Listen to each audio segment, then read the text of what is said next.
In this video we'll delve into the origins of Christmas, which is yet another festival borrowed from the religion of Babylon, known as the Mystery Religion and sometimes referred to as Mystery Babylon. Best place to start is with the actual word Christmas. Christmas is derived from Christ Mass. The word Mass means death, sacrifice. In the Catholic tradition, the Mass is the ceremonial slaying of Jesus, over and over, followed by the eating of his flesh and the drinking of his blood. It's got nothing to do with birth. It's an act of sacrifice, followed by cannibalism. The winter solstice festival, from which our Christmas is borrowed, is the celebration of the birth of Tammuz or Nimrod, the original sun god. In ancient mythology, it is believed that when Nimrod died, his spirit went to be with the sun. A ray of the sun came and impregnated Semiramis, his wife on earth. Nimrod, the sun god, was then reborn as Tammuz, and what better time to do this than during the winter solstice, when the sun itself was being reborn. Semiramis, also known as Ishtar or Queen of Heaven or Ashtoreth or even Virgin Mother, claimed that during the winter solstice an evergreen tree would grow up overnight from a dead stump in Babylon, and that Nimrod would secretly return at the same time each year to leave gifts on the tree. It seems that in reality Nimrod was actually killed by his grand uncle Shem, son of Noah, as punishment for starting a new religion apart from God.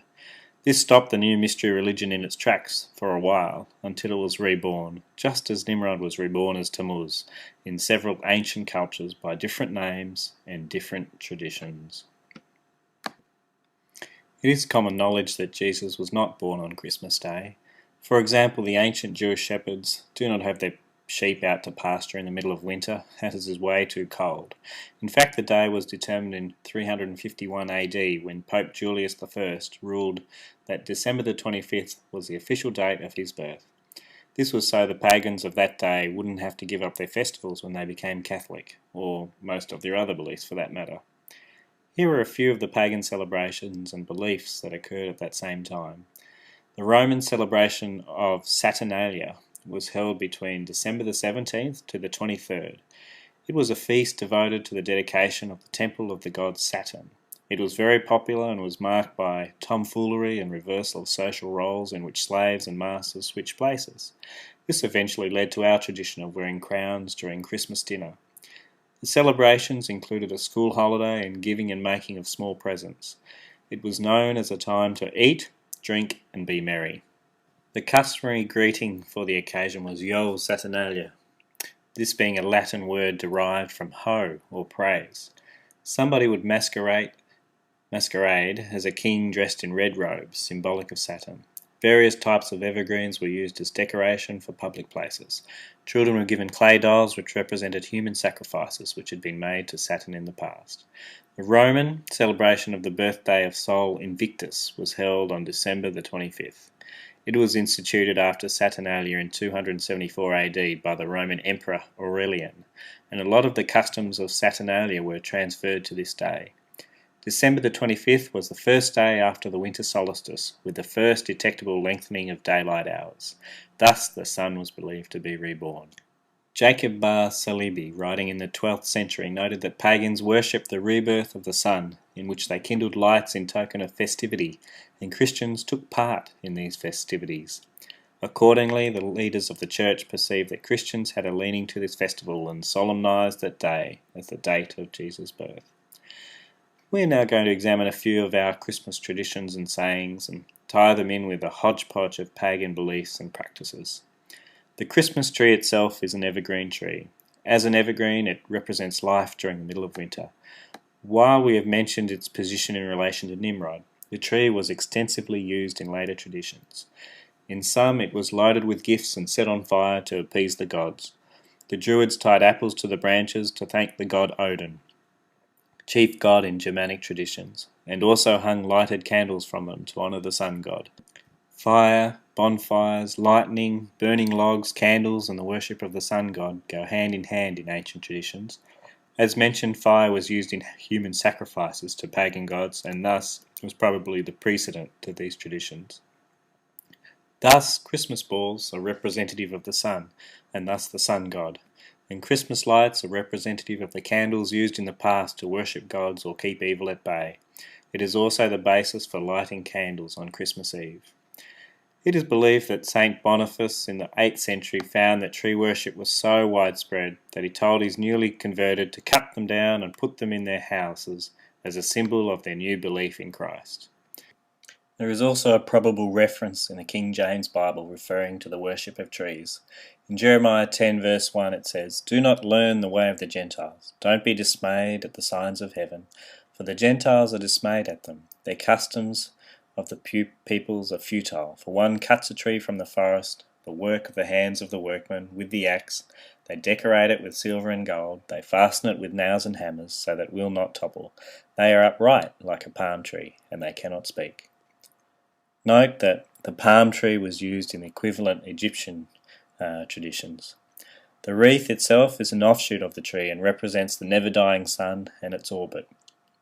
Adonis, who is from Semitic, which was then incorporated into Greek religious tradition, is closely related to Tammuz, Baal, and Osiris.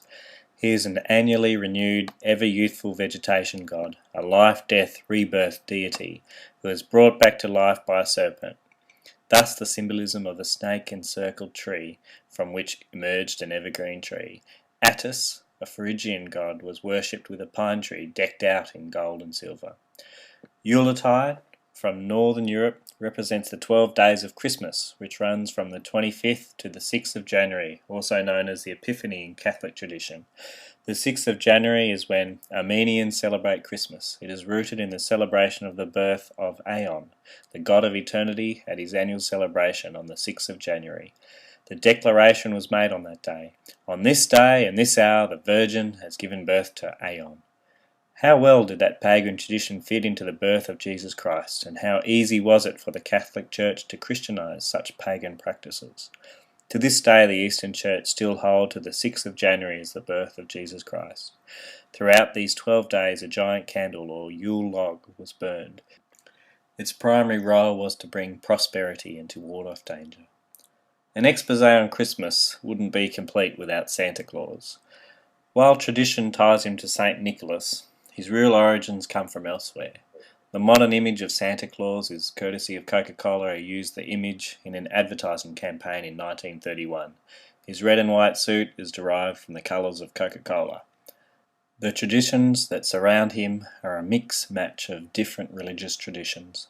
Woden, or Odin, the chief or sun god in the Germanic tradition, was a bringer of sunshine and gifts, similar to the tradition surrounding Nimrod in Babylon. In this myth, Woden was hung on the tree of life and wisdom, with a raven on each side. He was lanced by a spear and rose from the dead. Sacrificial gifts were to be left for Sleipnir, his white horse. He also dragged his evil slave Eckhart behind him on a chain. This morphed into St. Nicholas, portrayed as a white-haired man riding a white horse in the skies, with his slave the Dark Helper, who used to scare women and children into doing good. Santa is portrayed as coming down the chimney, which associates his actions with fire and by extension the sun. Odin is closely related to the midwinter celebration of Yule, and one of his many names means Yule figure. La Befana is from Italian folklore and was derived from the Roman goddess Strenia, who presided over the New Year's gifts. She is believed to fill the children's socks with candy and present it as presents if they were good, or a lump of coal if they were bad. The children's family typically left a small glass of wine and a plate with a few morsels of food for La Befana. She entered the house through the chimney on the 6th of January. The Norse or Scandinavian god Thor also had many similarities with Santa. He was known as a friendly, jovial, fat old man with a long beard. His element was fire and his colour red. He drove a chariot drawn by 2 white goats, Tooth Gnasher and Tooth Grinder. He lived in the far north, in Thrudheim, among the icebergs. The fireplace in every home was sacred to him, and he is said to come down the chimney in his element, fire. Santa Claus comes from the Dutch Sinterklaas. Sinterklaas comes from the phrase claws of the cinders, which was the Dutch name for the good god Thor, as he was singed when he came down the chimney. Anglo-Saxons had an elderly man dressed in furs, visiting people during winter. He was treated as Old Winter or King Frost, with food and drinks. People believed that if they treated him well, that he would take away the bad spirit of winter. This led to the images of Father Christmas in Anglo-Saxon heritage. In the 1900s, a clearer picture of St. Nicholas or Santa Claus was developed based upon the images and traditions of the gods of Thor, Odin and King Frost.